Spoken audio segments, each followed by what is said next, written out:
I remember the sound of the applause first. It came sharp and full, like thunder cracking inside a glass room.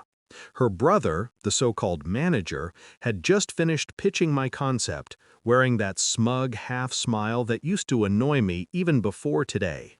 He stood under the spotlight, soaking in the validation, while she, my wife, watched from the front row, pretending not to know me. I was still standing near the screen, the presentation slides frozen behind me, my name faintly visible in the corner. The investors didn't care. They were clapping for her, for him. That's when I closed my laptop. Calmly, quietly, no scene, just a smile. "Enjoy the funding," I said. They thought I was walking away defeated. None of them knew that every word they just applauded had been mine. Every projection, every patent, every line of code, and that in 48 hours, their victory would turn to ash. I met her 6 years ago in a co-working space. She was brilliant, quick, charming, good at reading rooms. I was the builder, the one who stayed up late connecting wires and writing lines of logic until the world made sense again. She said we were a perfect balance. We built everything together. Our company, our marriage, our dreams. She managed the people, I managed the product. Her brother joined later, supposedly to help us scale. He had no skills except politics, but he had a gift for manipulation. It started subtly, decisions made without me, meetings I wasn't invited to. She'd say, "It's just strategy, love. You don't like those boardroom games anyway." And I believed her. Because when you trust someone, you don't think they're plotting your erasure. But then came the small inconsistencies. A document missing my name. A shared drive I no longer had access to.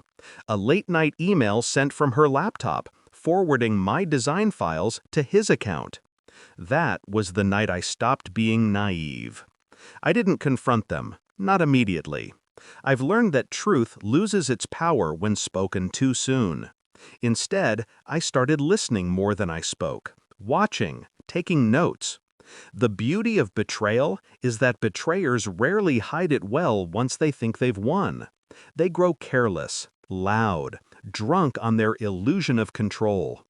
I set up shadow backups, financial, legal, intellectual property. I recorded meetings. Every message between them was mirrored to a secure drive under a shell company they didn't know existed.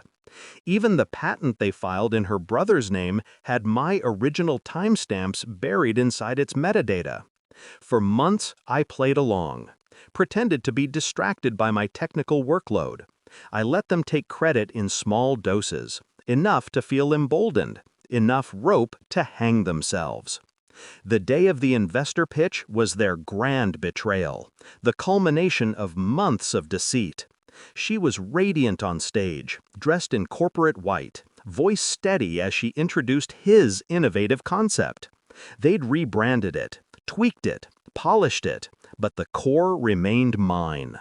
The system, the algorithms, the architecture, all born from the long nights I spent alone while she slept beside me. The investors were impressed. They promised millions in funding. They clapped as if they'd witnessed genius. That's when I said it. Enjoy the funding. They thought it was sarcasm. It wasn't. It was a countdown. I had already contacted the CFO 2 weeks earlier, quietly. The man was tired of her brother's arrogance and had his own skeletons buried deep. I offered him 2 things, a way out and evidence that could clear his name if things went public. In return, he gave me access, financial trails, ownership structures, private communications. Together, we built a trap disguised as an audit. 48 hours later, it detonated. The board meeting that morning was unplanned, emergency. The CFO, now seated beside me, began by presenting anomalies in the company's financial statements, transfers, shell invoices, IP discrepancies. Then came the reveal. The patents under her brother's name traced directly to my original repository. My timestamps, my encryption, my design signatures, irrefutable proof. Silence. She froze first, then him. Their faces turned the color of paper. I sat there, still, watching. The chairman leaned forward, voice trembling with disbelief. "Are you telling me this entire project belongs to him?" The CFO nodded. "Legally, and by every traceable record, yes." The investors looked at each other, some angry, some embarrassed. The chairman turned to me. "We'll need to revisit leadership positions immediately." I didn't speak. I just met my wife's eyes. She tried to smile, to reach for my hand, but I didn't move. Her brother muttered something about misunderstanding. The board didn't listen. They called security before the meeting ended. By the time they escorted him out, his access was gone. So was hers. That evening, I sat in my car outside the office and watched her walk out with a small box of her belongings. She didn't cry, she didn't beg, she just looked hollow.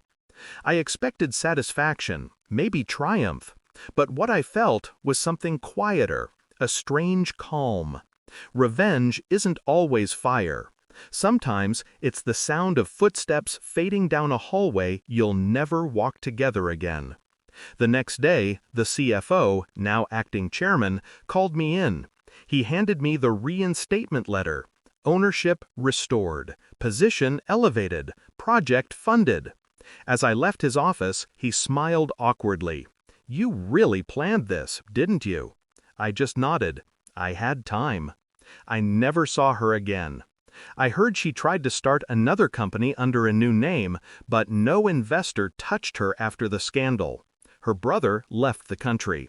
Sometimes I still find her things in drawers, a pen, a note, a faint trace of the perfume she wore on pitch days.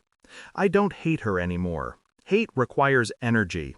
All I feel now is precision, because betrayal taught me something vital. Silence is a weapon.